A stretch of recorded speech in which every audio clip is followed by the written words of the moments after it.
আমি লামিয়াকে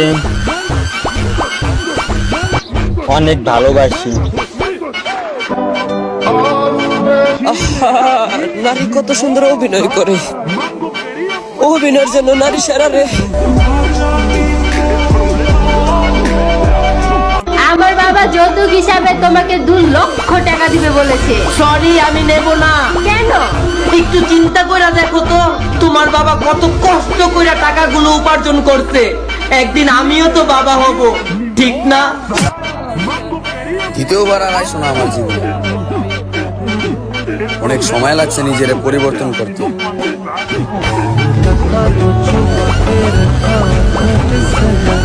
একবার খালি বিয়েটা হোক, 3 দিন দরজায় খুলবো না, দরজায় পোস্টার লাগাই দিমু, ভিতরে লকডাউন চলতেছে।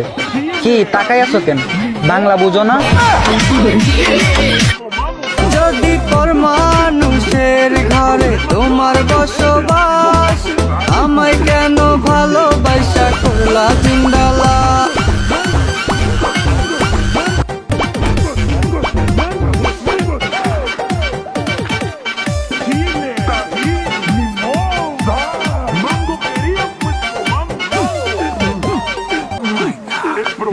একবার ডিপলি চিন্তা করতো, এটা কি মানা যায়?